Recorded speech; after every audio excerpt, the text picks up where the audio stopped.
cuando crees que Jesucristo es el Señor. Es increíble lo que nosotros como seres humanos podemos concebir de ese regalo maravilloso que Jesucristo heredó para todas las naciones. E incluso en la actualidad pues se habla mucho de algunas expresiones de libertad. Yo creo que a veces se ha excedido un poco ese concepto al punto que en algunos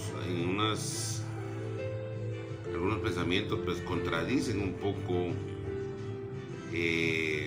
la norma de vida de nuestro Señor Jesucristo.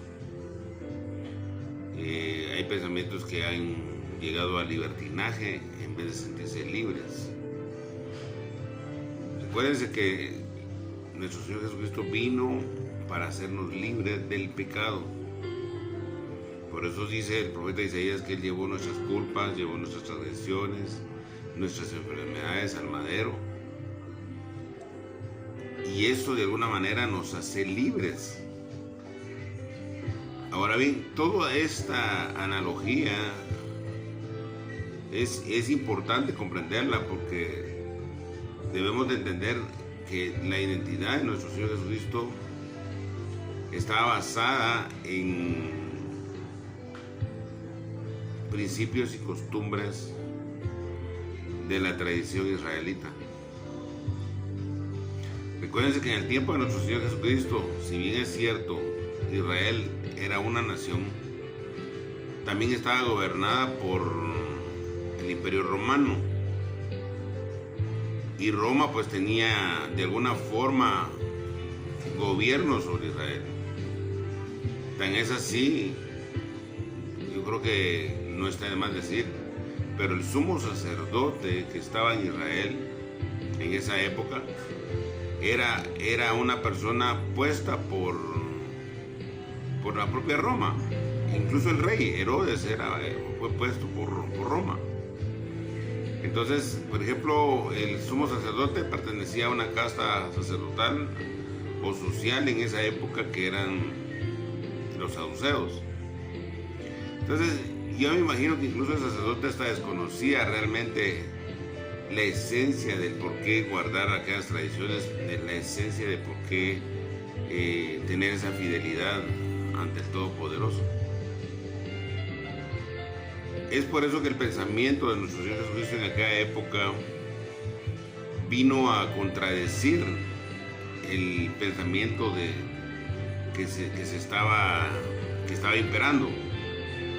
Si bien es cierto, Roma asimilaba las costumbres de las naciones, también dejaba ciertos hábitos y costumbres de las personas para que de alguna forma pudiera haber ese proceso de conquista. Pero recuérdense que en esa época ya existían las sinagogas. Pues las sinagogas, si no estoy mal, surgieron más o menos entre unos 150 a 200 años antes de nuestro Señor Jesucristo. Y de ahí nace pues el rabinato, podríamos decirlo.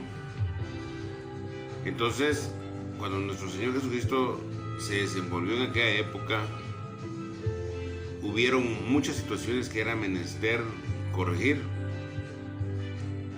Tan es así que Él tuvo mucha contienda con los fariseos, con los escribas, con los propios sacerdotes.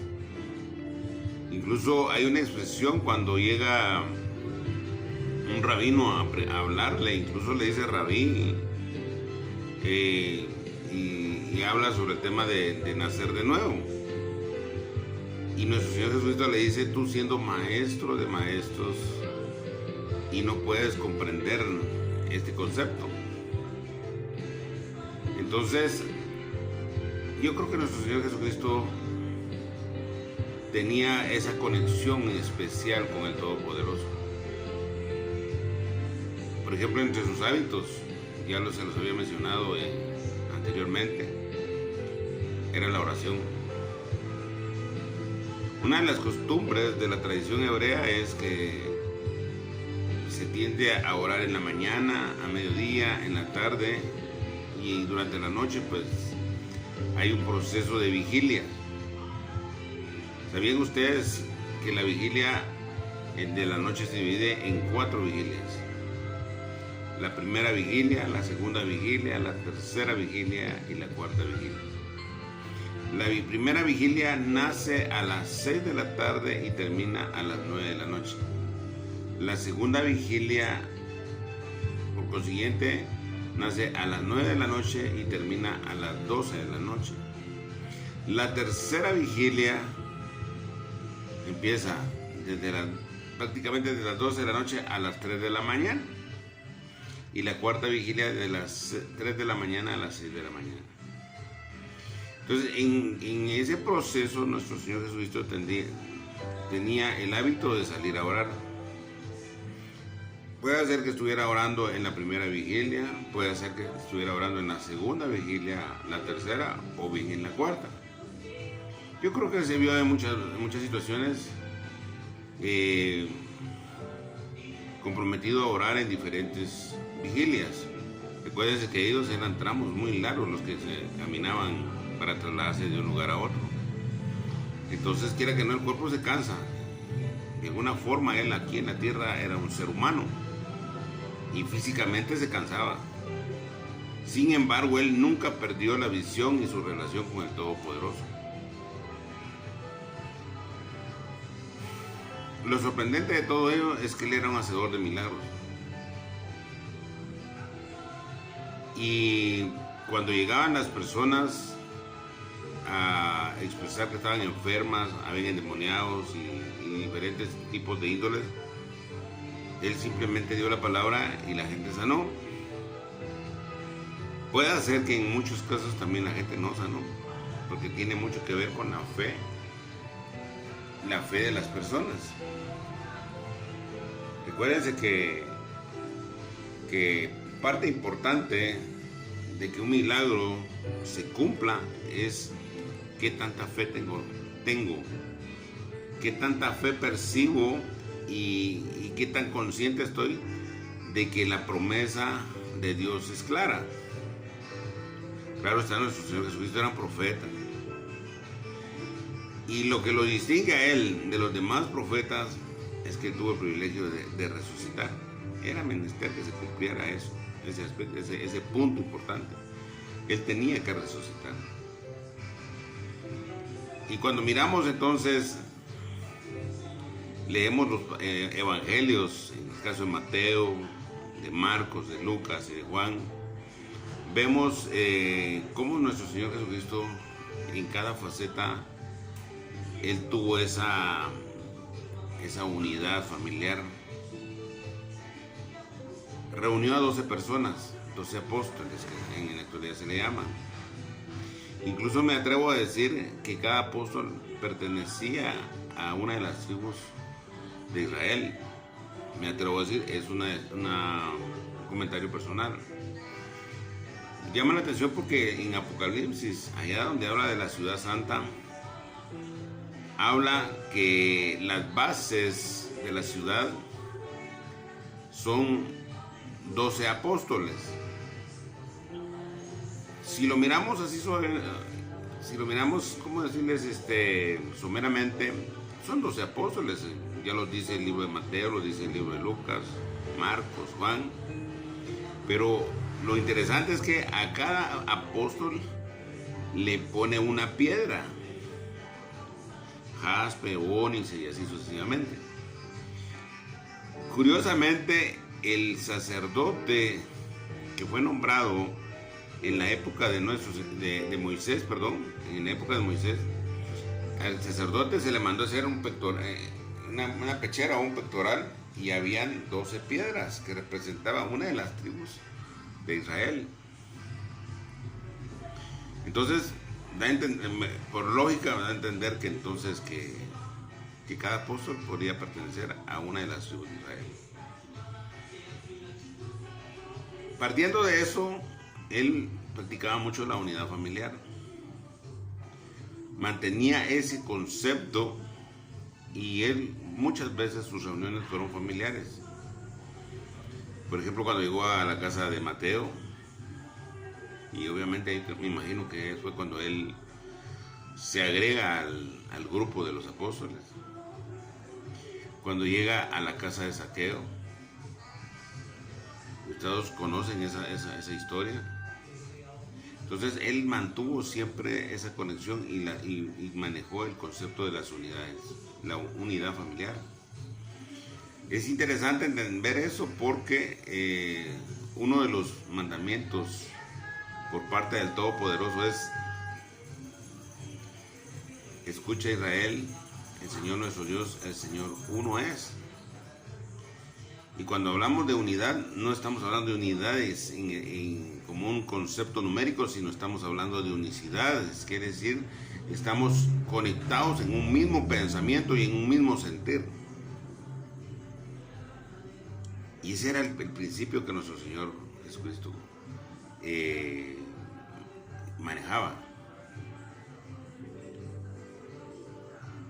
La vida de nuestro Señor Jesucristo es extensa.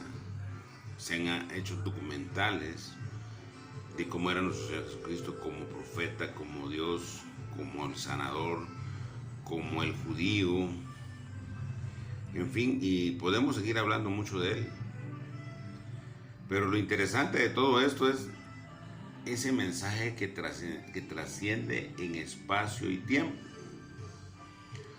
Estamos hablando de un personaje de hace más de 2000 años. Sin embargo, hasta el día de hoy nosotros reconocemos esa autoridad puesta en él. Siendo un profeta, viene el Señor y lo resucita entre los muertos. O sea que era más que un profeta, definitivamente. Tan es así que muchos lo ven como Dios. Yo creo que la expresión es válida. Sin embargo, en la mayoría de textos, el mismo Señor Jesucristo hace énfasis hacia quién debe ser nuestra adoración. Debe ser nuestra adoración al Padre. Y así sucesivamente podemos ir viendo el pensamiento de nuestro Señor Jesucristo, que estuvo enmarcado en un concepto básico. Y el concepto básico estaba basado en los 10 mandamientos. De alguna forma nosotros a veces nos inventamos cualquier cosa, cualquier expresión. Hablamos de su palabra, hablamos de que la Biblia aquí, la Biblia allá. Pero él es muy enfático y habla de los 10 mandamientos. Un ejemplo de ello es cuando el joven rico se le acerca y le dice, guarda los mandamientos. Y creo que en ese texto él le hace mención de los mandamientos que deben de guardarse. E incluso en un debate que él tuvo, él resumió esos mandamientos en 2 expresiones: la conexión con el Todopoderoso y la conexión con los demás. Se recordarán ustedes, el mandamiento para conectarme con el Todopoderoso es amar al Señor con todo mi corazón, con todas mis fuerzas. Y el mandamiento para conectarme con todos los demás es ama a tu prójimo como a ti mismo. Pero si solo veo como dos líneas, entonces no puedo asociar cuál es el corazón en esencia del Todopoderoso. Por ejemplo,